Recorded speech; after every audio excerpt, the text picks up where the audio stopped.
Alors bonsoir à tous. Très content de vous retrouver. Et merci Hachem pour ceux qui vont arriver en cours de route. On va essayer déjà de commencer à poser la première question de ce soir au sujet de la paracha de Vaïra. Vous savez, dans la paracha de Vaïra, il y a plusieurs événements qui sont très célèbres, très connus, notamment la fameuse discussion d'Abraham avec Akadosh Baruch Hu concernant la destruction de Sodome et Amora. Ces deux villes où il n'y avait que de l'injustice, que du mal. Et pourtant, bien qu'Akadosh Baruch Hu ait jugé qu'il était nécessaire de les détruire parce qu'il n'y avait rien à tirer d'eux, Abraham Avinu a cherché à tout prix à sauver ces personnes-là. Il a demandé d'abord à Akadosh Baruch Hu s'il y a 50 personnes, s'il y a 45, 40, 30, etc., jusqu'à arriver à 10, où Akadosh Baruch Hu lui a dit non, 10, j'accepte. Si je trouve pas 10, eh ben je détruirai. Il s'avère qu'ils n'ont pas trouvé 10, Akadosh Baruch Hu a détruit la ville. Très bien. Les villes. Il y a un autre épisode qui va venir après cette période de Sodome et Amora, qui est fameux Akedat Yitzhak, c'est-à-dire le sacrifice d'Yitzhak. Mot à mot, la ligature d'Yitzhak. Et cet épisode-là de la Akedat Yitzhak, elle est très, très, très particulière. Pourquoi? On sait qu'Abraham Avinu, alav Shalom, n'a pas eu d'enfant jusqu'à l'âge de 100 ans. Il s'avère qu'à l'âge de 100 ans, Akadosh Baruch Hu lui donne la possibilité d'enfanter.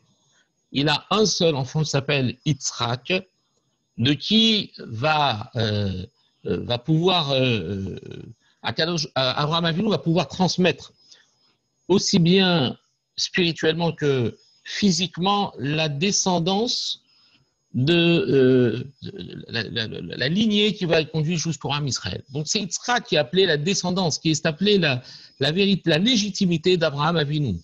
Celui qui va recevoir la transmission d'Abraham Avinu, un seul fils. L'autre, il s'appelle Ishmaël. Il est le fils d'Agar, qui est une servante de Sarah, que Sarah lui avait donné à l'époque où elle pensait ne pas pouvoir enfanter. Elle lui a donné un enfant, et Ishmaël est le fils d'Abraham. Il aime son fils Abraham. Akadosh Baruch Hu lui fait comprendre que c'est pas de lui qu'Abraham va pouvoir construire un avenir et construire le Ham Israël. Donc on a un événement qui s'appelle Akedat Yitzhak et l'événement du plaidoyer, de la plaidoirie que Abraham Avinu va faire pour sauver les gens de Sodome et Amora. Il y a d'autres événements dans la paracha, mais on va retenir ces deux-là parce qu'ils sont, pour ce soir en tout cas, connectés l'un à l'autre. Nous disons tous les matins, et c'est pour ça que le titre du cours, c'est de savoir quelle est l'influence, l'impact qu'a eu l'Akedat Yitzhak. L'Akedat Yitzhak, c'est un événement historique. C'est quoi? On a appris qu'Akadosh Baruch Hu a demandé à Abraham de sacrifier son fils Yitzhak. Vous imaginez tout le bouleversement à 37 ans, lorsqu'Abraham Avinu, il avait 137 ans, il avait un fils de 37 ans, le seul espoir de pouvoir donner, de transmettre et de pouvoir construire à partir de lui le peuple d'Israël, de pouvoir véhiculer toute la mahashava, toute la pensée et le dévoilement divin qu'il a essayé de dévoiler dans le monde, au milieu d'un monde qui était complètement idolâtre, qui était complètement à l'opposé de ce que l'homme devait être à l'époque. Je vous rappelle qu'on n'est quand même pas très loin du déluge de Noir, donc il y a encore ça dans la mémoire des gens. Il y a le déluge, ça veut dire qu'il y a un Dieu qui n'est pas content de notre comportement. Mais ça n'a pas suffi. Et les générations qui sont arrivées, pratiquement des contemporains de Noah, ont commencé déjà à gavauder à Kadosh Baruch Hu et commencer à s'adonner à l'idolâtrie. Et donc Abraham, il a cherché à aller en contre-courant du monde entier. Voilà qu'il a un fils à qui il va transmettre cette pensée pour lui demander de continuer à véhiculer à Kadosh Baruch Hu, à le faire régner dans le monde. Et Akadosh Baruch Hu lui dit, tu vas devoir lui comment dire, sacrifier ton fils. Quelque chose d'incroyable. Abraham Avinu, tous les matins, on le mentionne dans la Tfila. Qu'est-ce qu'on dit? On dit que Moshe Kavash Abraham Avinu et Arachamav. Alors, cette partie de la Tfila se trouve dans les Korbanot. C'est la prière introductrice de toute la tuila. C'est avant Hodou, avant Hachem Meler. On demande à Kadosh Baruch Hu mettre du monde. De la même manière que Kadosh Baruch Hu a surmonté sa miséricorde, la Hatzot Retzoncha B'Levav Shalem, pour faire ta volonté, d'accord? Toi aussi, toi, Kadosh Baruch Hu, Mida Keneged Mida, mesure pour mesure, surmonte ta colère et que tu puisses dévoiler en fait quoi? Ta miséricorde par rapport sur tes midot. C'est-à-dire que la miséricorde l'emporte. Si jamais tu es en colère contre nous, eh bien non, stop, arrête d'être en colère contre nous. Sois miséricordieux à notre égard. Au nom de quoi on le lui demande? Au nom du fait que Abraham Avinu, lui, a surmonté son penchant. Mais on pose une question. On dit, mais comment on peut être... Quel chutzpah. On dit à Kadosh Baruch Hu, je t'en supplie, de la même manière que notre ancêtre Abraham, il a surmonté son penchant et il a accompli ta parole, eh bien toi aussi, surmonte ta colère. Toi, Kadosh Baruch Hu, surmonte ta colère et juge-nous l'ifni mishurat hadin, au-delà du din, au-delà de la rigueur, et fais en sorte que sa miséricorde l'emporte sur ta colère. Mais je vais tout de suite vous demander, mais qu'est-ce qu'il a fait Abraham Avinu? Il a fait ce que Dieu lui a demandé. Et si Dieu est en colère, c'est parce que nous, on n'a pas fait ce qu'il nous a demandé. Comment on peut demander à Kadosh Baruch Hu, au nom du fait qu'Abraham, il a juste fait ce que Dieu lui a demandé? Comme on dit, chez la Hasot, il a fait ta volonté avec un cœur entier. Alors toi, surmonte ta colère. Mais sa colère pourquoi? Parce que je n'ai pas fait ta volonté. Alors parce que Abraham Avinu, il a fait la volonté de Dieu. Alors pour ça, moi, quand je ne fais pas la volonté de Dieu, Dieu, il va me pardonner. Non seulement il va me pardonner, mais au lieu d'être en colère, il va être séver panim, il va être souriant, il va être Rahman. Et on lui demande, on n'a pas honte de demander ça. C'est la première question. On demande à Dieu de faire des efforts considérables en vertu du fait qu'Abraham, il a fait sa volonté. Zéou. C'est vrai qu'il a surmonté, mais qu'est-ce qu'il a surmonté? Il n'avait pas le choix. Kadosh Baruch Hu lui a dit, tu vas faire ça. Qu'est-ce que Dieu il nous parle. Qu'est-ce que je fais? Je vais jouer la négoce. Kadosh Baruch Hu me dit, il me parle. Je suis prophète. J'entends Dieu. J'ai une autre opportunité. J'ai une autre occasion. Je n'ai pas d'autre occasion. Ce n'est pas possible. Donc, c'est la première question. La deuxième question, c'est que voilà que lorsque Abraham Avinu, il va, pour ainsi dire, surmonter, on va voir ce que ça veut dire surmonter sa miséricorde, on va appeler l'épreuve, cette épreuve de la Kedat Yitzhak, l'épreuve d'Abraham. L'épreuve d'Abraham. C'est une des 10 épreuves qu'Abraham il a dû surmonter et qu'il a réussi. Mais attendez, il y en a un qui se fait égorger, c'est Yitzhak, on n'entend pas parler. En plus, l'épreuve, elle s'appelle Akedat Yitzhak, c'est-à-dire la ligature d'Yitzhak. Et c'est quoi? C'est l'épreuve d'Abraham. En quoi c'est une épreuve pour Abraham? Je veux bien que ça soit une épreuve pour Abraham, dans la mesure où Abraham est un être commun des mortels. C'est évident que c'est difficile à imaginer d'avoir cette requête de la part d'Akadosh Baruch Hu de lui dire sacrifie ton fils. C'est vadaï que c'est une épreuve. Mais quand c'est Dieu qui le demande, c'est plus une épreuve. Pourquoi? Parce que si jamais j'ai un doute, je pense que j'ai entendu des voix. Alors je ne le fais pas, mais ça fait. En cas de doute, je ne fais pas comme ça. S'il le fait, c'est parce qu'il a certitude qu'on le lui demande. Qui c'est qui le lui demande? Dieu lui-même. Mais vous savez que ça, c'est quelque chose qui ôte entièrement le libre arbitre. On parle d'un libre arbitre quand on est encore dans un état d'hésitation, un état de lutte intérieure entre notre mauvais et notre bon penchant. Mais là, il n'y a pas de lutte. Dieu me dit, j'ai le choix, j'ai pas le choix. Donc c'est pas une épreuve. Pourquoi j'appelle l'épreuve d'Abraham alors que c'est Yitzhak qui lui est sacrifié? Ça devrait être l'épreuve d'Yitzhak. Alors tout de suite je vous réponds, c'est pas l'épreuve d'Yitzhak. Pourquoi? Parce que Yitzhak il était Bissimcha. Il était heureux. Il savait qu'il allait monter sur le Misbéar. Et il a même dit à son père, au moment où il est monté, il n'a pas cherché à se débattre. Il a juste dit à son père, je t'en supplie, attache-moi bien pour pas que je bouge, que la shrita ne soit pas psoula. que ça soit pas comme le veut Akadosh Baruch Hu.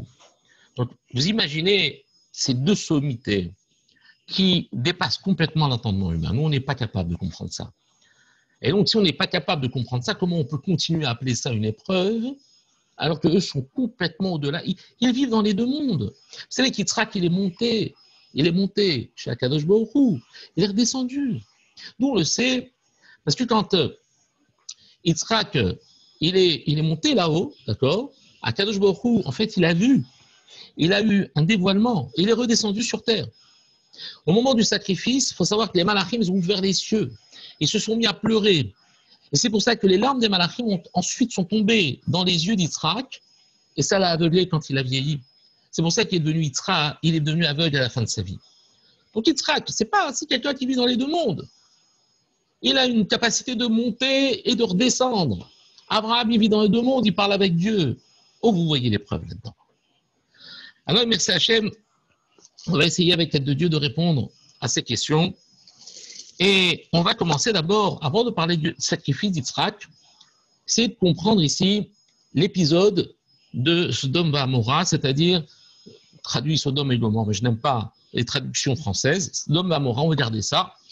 Sodome et Gomorrha qui étaient en fait des villes qui prêchaient l'iniquité, qui étaient en total,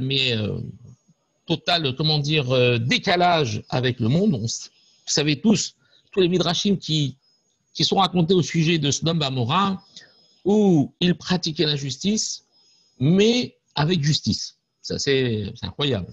Ils prêchaient la rigueur à un point tel que, en fait, dans leur injustice, il y avait de la justice. Par exemple, si jamais je donne à un pauvre, j'assiste le pauvre. Et donc, si j'assiste le pauvre, il va rester pauvre. Et donc, c'est comme si je le tuais. Pourquoi? Parce que Ani, ni de Mekemet, le pauvre il est considéré comme un mort. Donc, si je donne de l'argent à un pauvre, je l'assiste. Si je l'assiste, il reste pauvre. Et si il reste pauvre, c'est à cause de moi que finalement, j'ai participé à le tuer, à petit feu. Et donc, je suis Chayav Mita. Donc, celui qui donnait de la tzedaka là-bas, on le condamnait à mort. Il a tué un homme, il a assisté un pauvre. Vous imaginez un seul instant,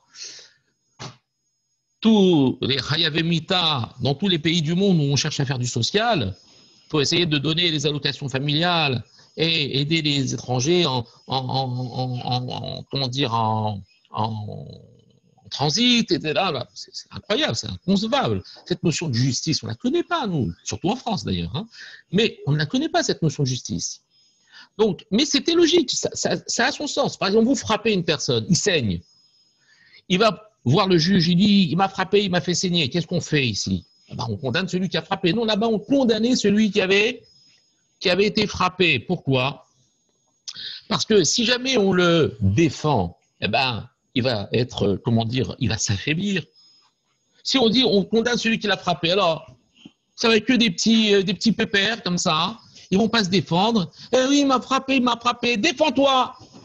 Et en plus, comme il t'a fait saigner, il a fait un acte médical, tu dois lui payer le prix d'une saignée. Du coup, le mec, il a envie de se battre. Il ne va pas se laisser faire. C'était ça, ce Sodome et Gomorrha. Dans la justice, il y avait de la justice. Il y avait de la logique. Mais ça, c'est insupportable pour Akadosh Baruch Hu parce que c'était construit sur le schéma de la haine, de la rigueur. Et donc, il veut détruire cette ville. Il fait savoir à Akadosh Baruch Hu, à Abraham, qu'il va détruire cette ville. Mais qui est Abraham? Abraham, c'est le Hamoud HaChesed, c'est le pilier de la bonté. Et donc, Abraham, a priori, il a à faire un jugement divin qui est irrévocable, je vais les détruire, et à des villes qui ne pratiquent que la justice. Donc à partir de ce moment-là, c'est exactement le contraire d'Abraham Avinu. Abraham Avinu, il fait la volonté de Dieu.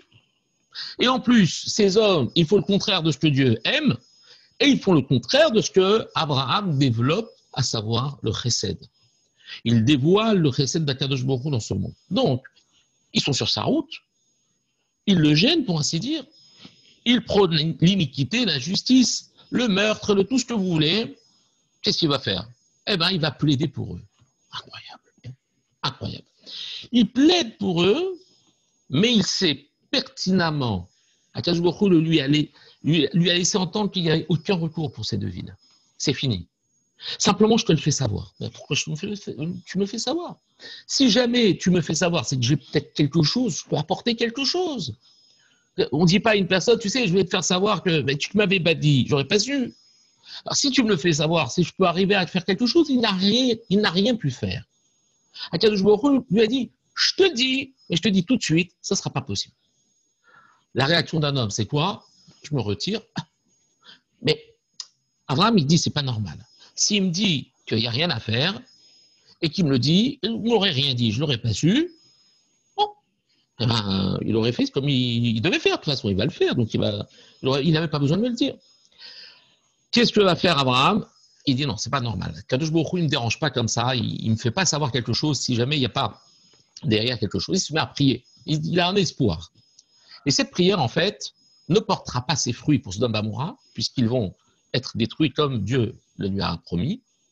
Mais les Chachamim nous disent que ces prières ont servi pour sa génération future. Ça veut dire que des prières, c'est un peu comme des éléments qui sont actifs, mais qui peuvent être mis en stand-by et récupérés au moment voulu. Akadosh Baruch Hu, en fait, il a demandé à Abraham, qui était un défenseur de la cause humaine, lui qui était prêt à sacrifier sa vie pour sauver de la faim des gens dans le désert, alors qu'il était lui-même malade, vous avez vu ça mardi dernier, il était au 3e jour de sa mila, il a couru pour accueillir 3 Touaregs, 3 Bédouins dans le désert. Qui étaient ces personnes-là? Quelle influence, quel impact avait-il sur sa vie? Rien. C'était trois personnes communs des mortels. Et il leur a fait un accueil royal. Mais voilà que Sodome et Gomorrha, c'est quand même 2 villes entières. Et Abraham Avinu va se battre avec Dieu, avec bien évidemment un langage extrêmement respectueux vis-à-vis de Akadosh Baruch Hu. Il dit, Bonosholam, excuse-moi, mais voilà, je peux pas laisser faire des choses comme ça. Il est possible qu'une injustice, même si elle ne vient pas de toi, mais peut être comprise de la part de ceux qui voient qu'il y a des gens qui meurent. Mais ces gens qui sont sur terre, ils ne savent pas que c'est des Rechaim. Donc ils vont penser que tu pratiques toi la justice et moi je ne peux pas supporter ça. Et il prie pour que le nom d'Akadosh Baruch Hu ne soit pas profané par le jugement hâtif des personnes qui verraient d'autres personnes mourir, des villes entières anéanties en disant Dieu a tué des justes. Abraham Avinu se bat. Akadosh Baruch Hu, il dit très bien ça. Ça n'aidera pas à Sodome et Gomorrha, mais ça t'aidera plus tard. Ça aide comment? Pourquoi ça aide l'homme? Eh bien, il faut savoir que il y a quelque chose de magnifique qui est rapporté par Sfat Emet et qui reprend une Gemara dans Masechet Nedarim concernant un passouk de Kohelet, de Shlomo HaMelech, dans l'Ecclésiaste. Shlomo HaMelech dit la chose suivante. Il dit Irktana va'anashim ba'me'at u'ba'aleha melech gadol ve'savavota u'bana'aleha metzodim gedolim. Shlomo HaMelech dit il y a une petite ville. Il y a des hommes éparses, ba'me'at, il y a un peu d'hommes. U'ba'aleha est venu Eleha vers elle, c'est-à-dire contre elle, Melech, un roi gadol grand, mais Savavota, il l'a encerclé. Ubana leha metzodim gedolim, et il a construit des sortes de remparts, metzodim gedolim, immenses. Et donc on voit que quoi? C'est une petite ville. Alors, on ne comprend pas vraiment ce que Shlomo HaMelech veut dire. Je vous rappelle que quand même Kohelet, c'est une source de moussard et de chorma de Shlomo HaMelech. Alors, ça veut dire quoi une petite ville? On voit qu'il a assiégé. Ça veut dire quoi? La Gemara nous éclaire. Il me dit Amar Rabbi Ami. Rabbi Ami, il dit quoi? Il sort complètement le texte de son contexte. Il dit Baraba. Il s'appelle Rabbi Ami Baraba. Il dit Maïdirtiv Irktana Vanashim. C'est quoi cette histoire de la petite ville avec les hommes? Irktana Zéat Bouf. Irktana, c'est le corps. En fait, la ville est appelée, le corps de l'homme est appelé une ville, selon l'explication ici de Rabbi Ami Baraba. Vanashim Bameat, et il y a peu d'hommes dedans. C'est qui? Elouaï Varim, c'est les membres de l'être humain. D'accord? Ubaleha Melech Gadol Vesavavota, il y a un grand roi, c'est qui? C'est l'Yetzara, qui vient l'assiéger, l'encercler. Ubana Aleha Metzodim Et qu'est-ce qu'il va créer? Il va créer des metsodim, c'est-à-dire des grands remparts guédolim, et l'ouavonot.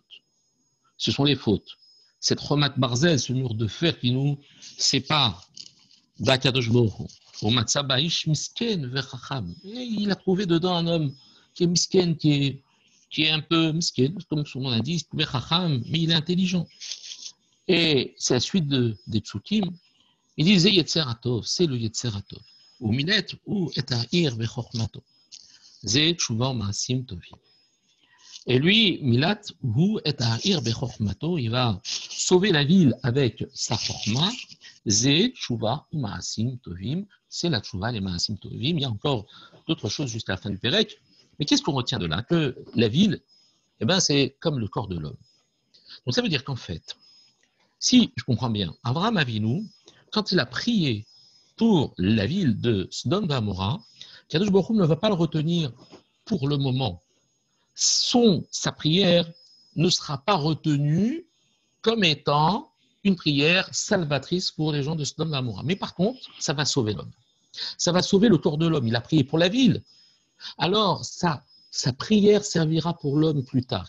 Quel est l'homme? L'homme de sa descendance, c'est-à-dire le roi Israël. Pourquoi? Qu'est-ce qui va se passer? Je vous rappelle que quand il a prié, ces fameux membres, vous savez que nous avons combien? 248 membres. D'après la Torah, les Chachamim nous dit qu'on a 248 membres. Tiens, comme par hasard, Abraham, la valeur numérique c'est Abraham, c'est 248. Donc Abraham, par définition, c'est celui qui a donné à son corps, à ses 248 membres, il les a complètement annexés à la volonté d'Akadosh Baruch Hu.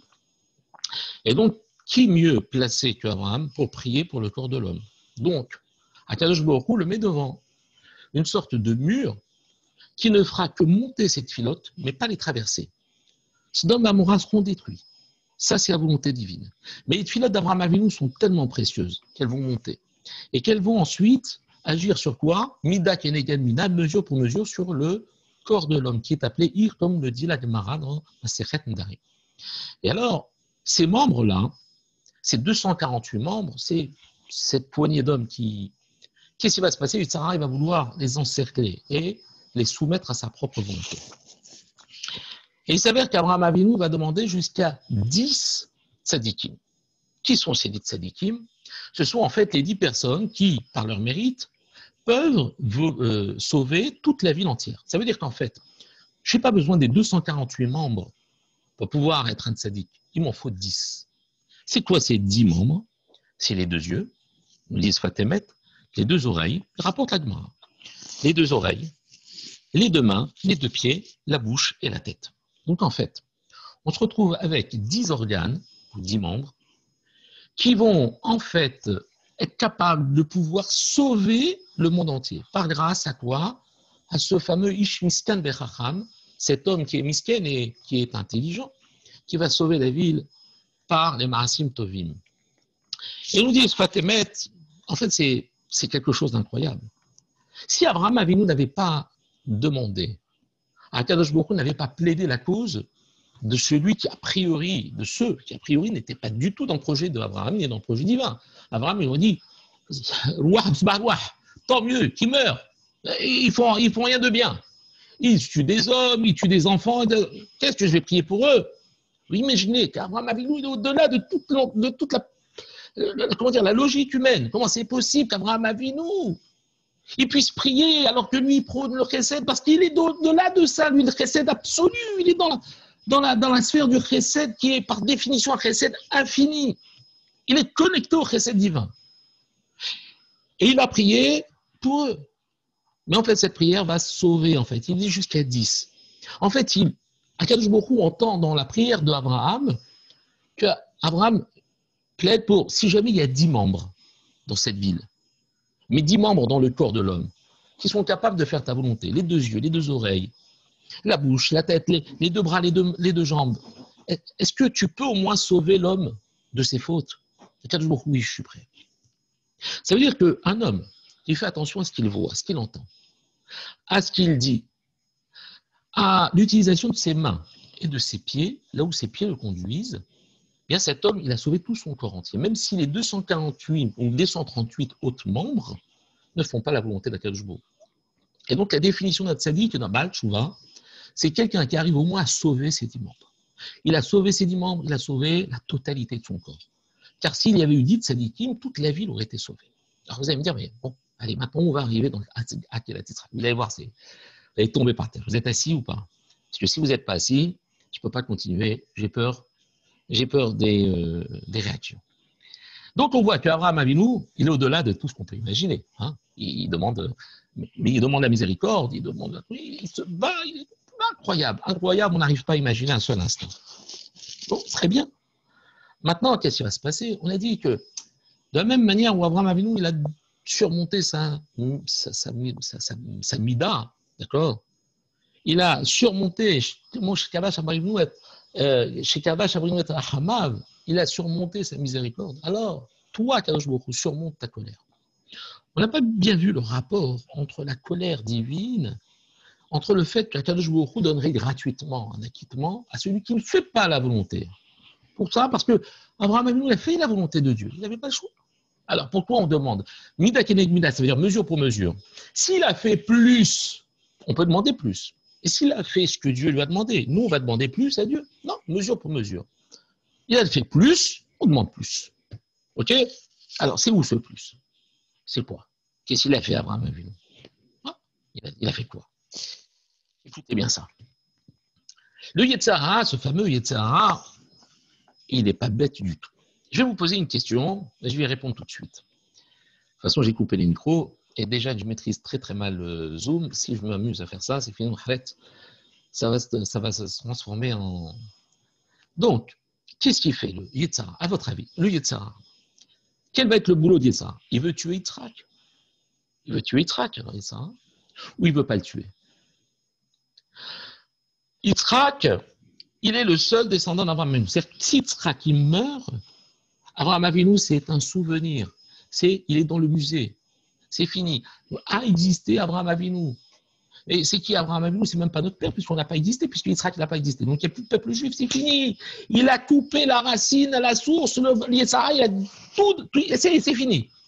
Il a gagné. Donc, dans la logique, il voudrait quoi? Sauver qui? Sauver, faire en sorte qu'Abraham, il tue son fils. Qu'est-ce qu'il fait, le Yitzhara? Incroyable.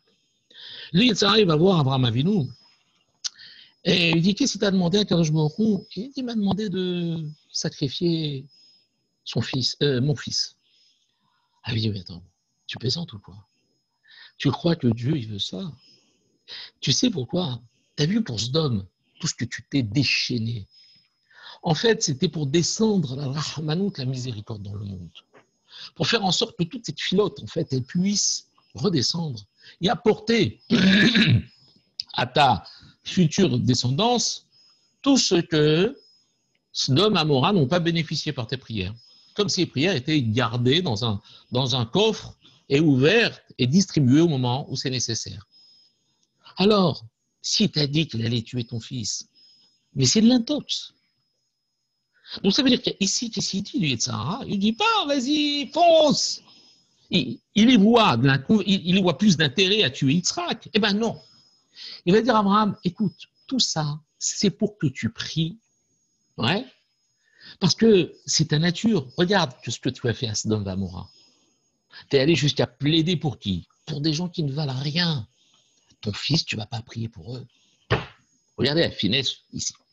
C'est-à-dire que Yitzhara, il dit normalement, toi, Abraham, qu'est-ce que tu devrais faire? Ce que je vous dis, c'est de la folie pure. C'est pas moi qui le dis, c'est le l'écart allez-vous. Je ne fais que jouer la partition qui est déjà écrite. Qu'est-ce qu'il fait? Il va lui dire, il faut que tu pries, ne sacrifie pas. C'est juste pour, c'est de l'intox. Prie. C'est ta nature. C'est ma nature. Mais c'est vrai ça, c'est ma nature. Je devrais prier. Comme ça, je garde mon fils. Non, qu'est-ce que nous dit le texte? Tous les matins, quand on dit, chez Kavash, Abraham Avinu et Rahamav, il a surmonté sa miséricorde, parce que c'est sa nature, la miséricorde. Et donc, c'est une épreuve pour lui d'être au-delà de cette miséricorde pour faire quoi? La rasot retzoncha bilvav shalem, pour faire ta volonté avec un cœur entier, pour tuer son fils. Incroyable. Et non seulement c'est incroyable, vous allez voir, on va quitter complètement la stratosphère. C'est incroyable, pourquoi? Parce qu'Abraham Avinu, il n'a même pas prié pour son fils. Il n'a même pas demandé à Dieu, je t'en supplie, allez, sois ch'ti. Non, il a prié pour des étrangers, pour des meurtriers, pour des gens qui faisaient du Chilul Hashem. Il a risqué sa vie pour aller contre la décision divine. Et son fils, pas mot. Ouais, ok, je vais le sacrifier. Mais en fait, derrière, le fait de ne pas dire un mot, c'est peut-être pas une sorte de cruauté ou d'indifférence. C'est carrément une annihilation totale de sa personne. Il a tout sacrifié. Normalement, sa volonté, c'est quoi? C'est d'aller au-delà même du chesed, c'est de faire le chesed dans son paroxysme. Et qu'est-ce qu'il va faire pour son fils? Il va se taire. Non. Il prie. Incroyable. Vous entendez, vous voyez dans la Torah, à un moment donné, il dit, je t'en supplie, Bono Shalom là, non, bon, tu dois sacrifier. Mais attends, ça va plus loin. Ça va plus loin. Abraham Avinu, il est appelé chassid. Le chassid, ça vient du mot chesed. Le chassid, c'est quoi? C'est celui qui fait du chesed. C'est quoi le chesed? C'est donner à celui qui est devant moi, d'accord? Sans que l'autre ne légitimise ou ne nécessite ou ne me le demande ou n'est pas lié avec moi, en tout cas par un contrat ou par une dette. J'arrive, je donne à un pauvre, peu importe, je ne le connais pas, ce pauvre, il n'a pas travaillé pour moi, je fais du chesed. Ça veut dire que je donne sans attendre, mais aussi sans retourner quelque chose que l'autre m'aurait fait. C'est ça le chesed, le pur chesed bémet. Et qu'est-ce que va faire Abraham Avinu? Il est appelé chassid. Ça veut dire qu'en fait, Akadosh Baruch Hu, Dieu lui demande une chose, il en fait deux. C'est ça le chassid. Il fait du chesed avec Dieu. C'est incroyable. C'est-à-dire que c'est Dieu qui nous donne tout. Nous, on reçoit tout. Mais le chassid, il transcende ça. Il devient le donneur à Dieu. Et non pas le receveur comme le simple, entre guillemets, simple juif moyen. Et le chassid, il est au-delà de ça.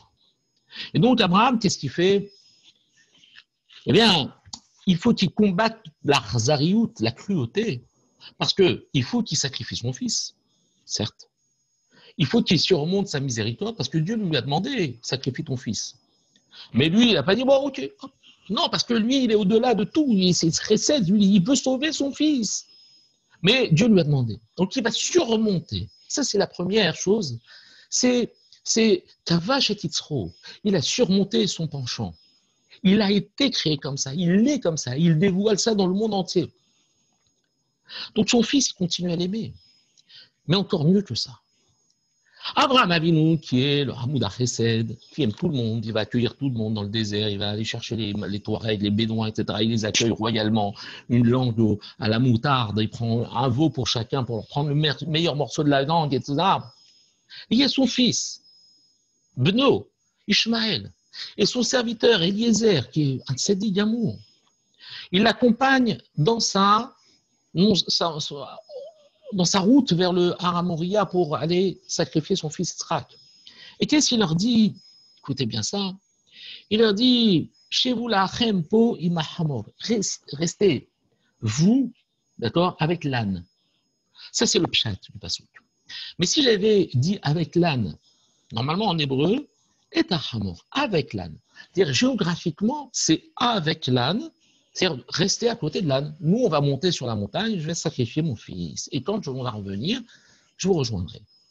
Maintenant, qu'est-ce qui se passe? Il ne dit pas et hamor, il dit haïm hamor. Vous savez, haïm, ça change complètement la donne. Parce que haïm, c'est avec idéologiquement. Quand on appelle un peuple ham, c'est parce que tous les membres du peuple convergent idéologiquement. Donc, quand on dit avec, ici, c'est plus avec comme un complément circonstanciel, je ne sais pas, de lieu, mais c'est autre chose. Avec, ça veut dire, toi qui es avec l'âne, ça veut dire quoi? Toi qui ressembles à l'âne. Toi, comment il s'appelle? Ishmaël et toi, Eliezer, vous êtes des ânes. Comment tu peux parler? Hamor, vous êtes un peuple d'ânes. Comment Abraham Avinu, qui est le Hamoud HaChesed, il parle comme ça? Alors qu'il va sauver des monstres, son propre fils Ishmaël, quand Dieu lui demande de sacrifier son fils. D'accord? Il va lui dire, mais j'en ai deux des fils, mais celui que tu aimes, mais je les aime les deux. Alors, tu les aimes, tu parles comme ça à ton fils. D'accord? Mais Hachemsh, comment tu peux ne pas avoir honte de parler comme ça à ton fils, Ishmaël? Tu lui dis, toi, t'es qu'un âne. Et toi, Eliezer, t'es qu'un âne. Ça veut dire quoi? Vous êtes avec cet âne, vous fusionnez. C'est pas possible d'imaginer qu'Abraham dise ça. En fait, pourquoi il l'a dit? Parce que si jamais il était monté sacrifier son fils et qu'il s'était mis dans la tête une option de secours en disant de toute façon, j'ai une descendance. Au pire des cas, je sacrifie Yitzhak. Ok. Mais j'ai Ishmaël. Ishmaël, c'est déjà un niveau. J'ai Eliezer, c'est un grand niveau. Au pire des cas, ceux-là, ils répondront ma parole. Là, j'ai pas de fils, alors. C'est pas grave, je donne mon héritage à ces gens-là. Non. Ils s'empêchent totalement de pouvoir imaginer qu'il puisse y avoir une route de secours pour faire en sorte que le sacrifice Yitzhak soit la fin de tout. Et non pas se prévoir quelque chose derrière, en disant, mais de toute façon, vous ne donnerez rien. Im hamor, c'est le péred, c'est le mulet, il est stérile, il ne donnera rien. Il dit, de toute façon, je n'ai pas l'intention de compter sur vous. Je ne pourrai pas compter sur vous. Je vais sacrifier mon fils, et c'est tout. Parce que Dieu me l'a demandé. Donc, il augmente la difficulté. Mais Dieu, il n'a pas demandé ça. Il a fait à sa hesed, im kono, il a fait du hesed avec son créateur. Il est allé plus loin pour donner de la force à l'épreuve. Abraham Avinu, il a été jusqu'à s'enlever toute possibilité de diminuer l'épreuve. Incroyable. Et ça, qu'est-ce qu'il va faire? Eh bien, lorsque Abraham Avinu, il va aller sacrifier son fils, d'accord? Eh bien, Akadosh Baruch Hu, quand il lui a dit, c'est quoi l'épreuve d'Abraham Avinu? C'est une épreuve. C'est une épreuve. Il va à l'encontre même de sa nature. Il va lui dire, Kach et bincha et yechidera asher hafta et Yitzhak. Prends ton fils, ton unique, celui que tu aimes, Yitzhak. Vous savez qu'il y a marqué Bidvar Hashem Shamaim Narasu. Avec la parole de Dieu, les cieux ont été créés. Ça veut dire quoi? C'est-à-dire que Dieu crée par la parole. Écoutez bien ça, c'est exceptionnel.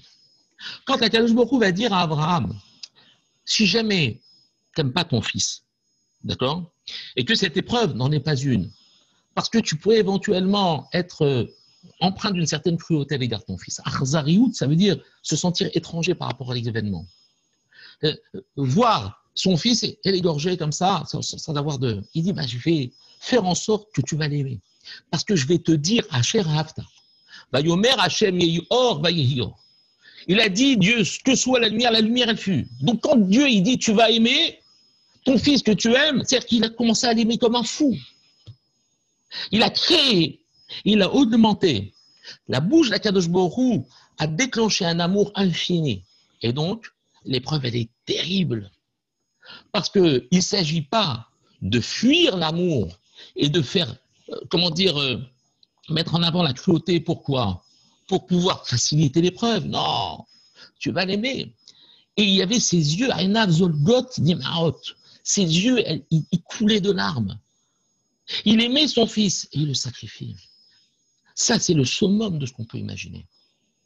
On peut imaginer qu'il puisse respecter la parole d'Akadosh Baruch Hu en disant non, alors c'est fini. Si Dieu me demande, c'est fini. Je vais maintenant me forger une résistance de malade pour faire en sorte que je ne souffre pas. Non. Dieu lui donne encore plus d'amour vis-à-vis de son fils. Il va lui dire Asher Hafta, maintenant tu vas l'aimer, tu vas voir, c'est terrible.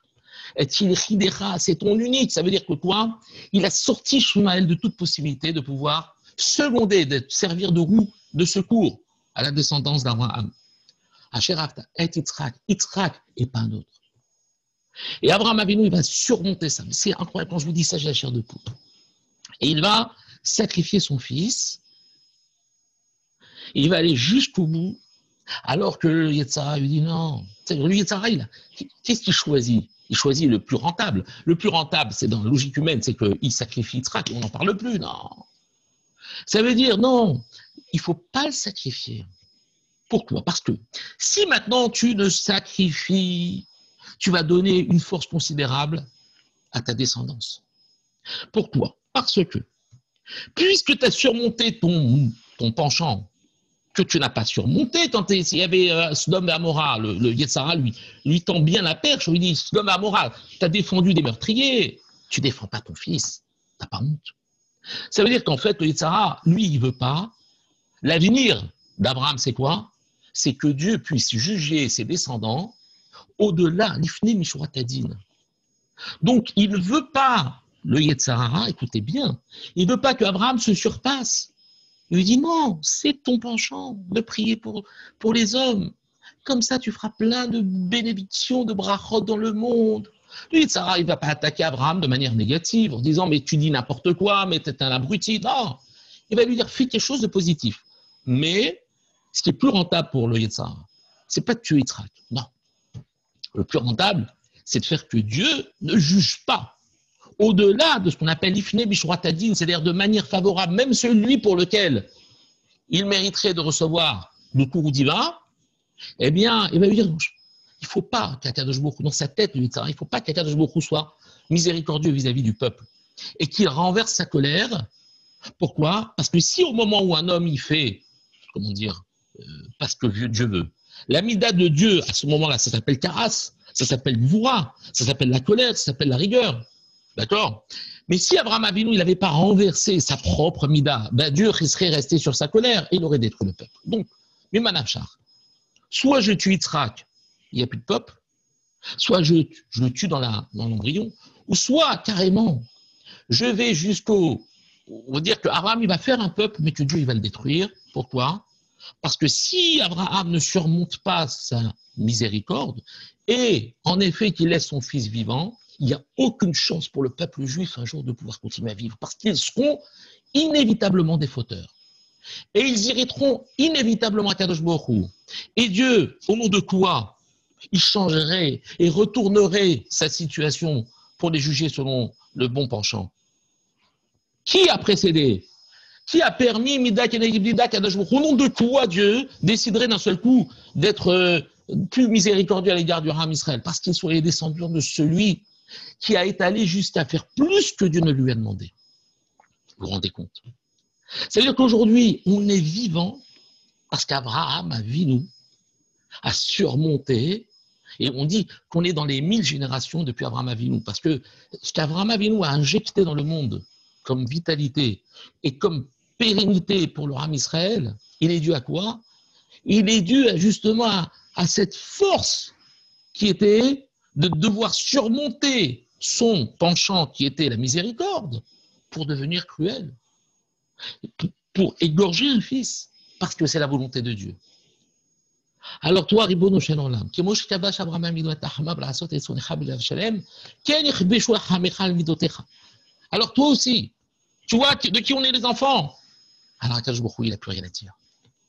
Akadosh Baruch Hu, il dit ok. Même quand je suis en colère, si jamais tu me rappelles le souvenir de cet homme extraordinaire d'Abraham Avinu, qui est votre père, alors je ne pourrai qu'être miséricordieux à votre égard. Vous imaginez que ce petit événement, qui paraît qu'un passage dans l'histoire, qu'un événement dans l'histoire, en fait, est la pierre fondatrice qui nous permet au Ham Israël de continuer à exister. Aucun ennemi, personne ne peut nous vaincre. Pourquoi?